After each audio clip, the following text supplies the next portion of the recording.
Africa is said to be turning a new leaf in fighting corruption. Well, that's the view of the president.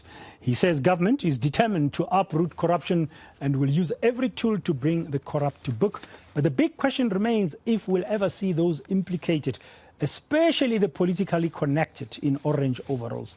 Let's discuss all of this now with political analyst, Dr. Ebrahim Harvey. Dr. Harvey, good afternoon. Welcome to today. Well, the president has spoken in that much anticipated response of government to the report and the recommendations, of course, coming out of the State Capture Commission that was headed by the Chief Justice, then Deputy Chief Justice Raymond Zondo. First question, overriding question, if you may, Dr. Harvey, very briefly, what was your impression when you listened to the president last night?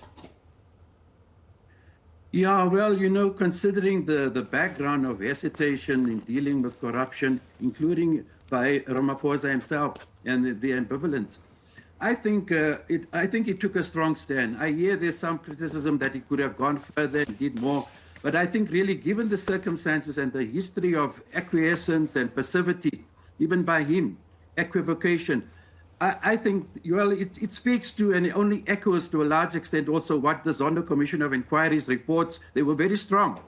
So he couldn't depart from that. But I don't have much criticism about him, really, how he handled it. And very important things that he mentioned, for example, the fact that Parliament has not played its oversight role regarding the executive. So that's a very big point. And there are other big points that he made. So I will not easily dismiss or disparage his speech of last night. Yeah, as you said, there's lots of critics, including another analyst I spoke to a little bit earlier, who's saying he was not impressed at all about what the president had to say. What about this? I want to bring this up with you now, Dr. Harvey, because you and I have spoken before here on Today about other matters around our politics in the country. Should he have mentioned somewhere in the speech last night about cadre deployment of the governing party, a practice by the governing party, which, according to the State Capture report, in many instances led to people being deployed. People were not suitable for certain positions, which opened the door for capturing.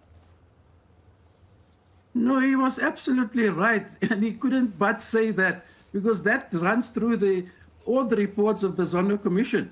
You know, his cadre deployment has been the mechanism by which, you know, a lot of the corruption and fraud in all levels of the state, you know, and the SOEs particularly.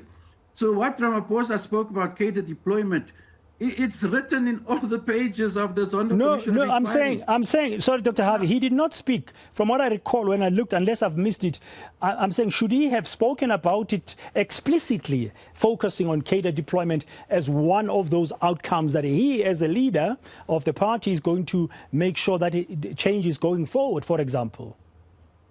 No, he was absolutely right. It would be a dereliction of his duty and a misreading of the situation. Corruption and eNCA cadre deployment has been inextricably interwoven. And you can see it in the Zondo Commission of Inquiry. So, I mean, it's totally correct in what he did to single out and to point a big accusing finger at cadre deployment. I mean, I absolutely support what he said. He is correct.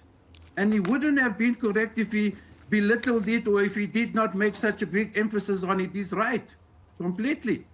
Yeah, sorry, I think we're sort of missing each other there, but I'll leave that for now, because the point I was trying to make, Dr. Harvey, is that in my view, he did not talk about cadre deployment. He missed an opportunity. No, I think he mentioned it. He may not have spoken at length about it, but I recall him mentioning a cadre deployment. Well, you know, it's possible that I may be mistaken, but from what I recall, he never expounded on it, but he mentioned cadre deployment. If not, then I'm mistaken somewhat. But okay, no, that's fine. That's fine. It's okay.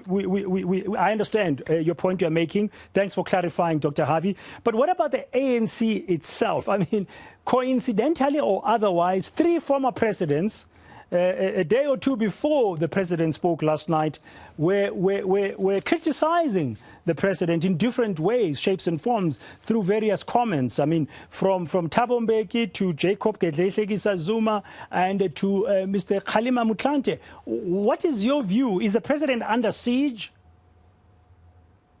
Well, you know, Dan, I think I'm not surprised, you know. Motlanthe hasn't been as outspoken as I think Well, certainly Zuma did, but I think it was a bit pathetic the way he went on as if there's special laws that apply to him. He was obviously trying to say that, there's a prima facie case against Ramaphosa because of Pala. That still has to be, we have to wait for the parliamentary panel to say what. But Mbeki's thing, I think, was the most significant of all the former presidents who had spoken about this. Obviously, if you listen very carefully to Mbeki was actually somewhat implying that, it appears that there is credible evidence. That's why he went on to say, what if the parliamentary panel finds there's a prima facie case to answer? What then? And he posed a very big question then, because indeed, if that panel, and they're all lawyers, in fact, to be frank with you, there's so much, to be said about what happened then and evidence, from the charges that have been laid, that Ramaphosa has a very big case, it appears to me, to answer. And I think Mbeki is reading into it. And indeed, although even if that parliamentary panel finds that it's a prima facie case, what does it mean? It may strengthen the hand of impeachment, but it doesn't necessarily mean it will lead to impeachment. It also depends how Parliament looks at the decision of the parliamentary panel and how they interpret it. You see, there are a whole lot of things, but Mbeki made a big thing of this thing, and I think he was somewhat implying that it appears that there is a case to be answered, regarding Ramaphosa. Yeah, it's a very big question. Yeah, no, I listened to that hour and a half talk by the president to that strategic dialogue forum on Saturday by the former president. And when he came to that point, as you say, Dr. Harvey, he said, this panel in Parliament is made up of 3 qualified legal minds, the 3 lawyers. And what if? And it's a very, very important kind of question that the ANC will have to grapple with, because the outcome of the panel in Parliament is supposed to be announced in November, just a month before the ANC conference. Absolutely. But besides the parliamentary process and possible impeachment and the relationship between what the panel finds and that process, there's also questions about the NPA. I mean, if the panel finds that there's really a damning case to be answered, will that perhaps influence and impact on the NPA and the law enforcement authorities? Could he be charged?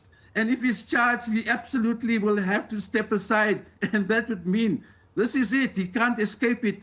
Once he is charged, will it lead to charging? That's a big question. But he cannot stand for elections in December, 8 weeks away. We're gonna have to. Very important. Yeah. Yes, Dr. Harvey, quickly.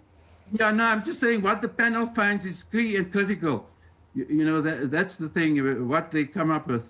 Okay, no, thank you very much for your time, Dr. Harvey, and clarifying some of the earlier points. And thanks for your insights as usual here on Today. That's political analyst Dr. Ebrahim Harvey, as we look back at what the president had to say and look ahead at certain things that might impact on the ANC leadership question come December at its 55th National Elective Conference that will set to take place at Nazareth here in Johannesburg. Still ahead on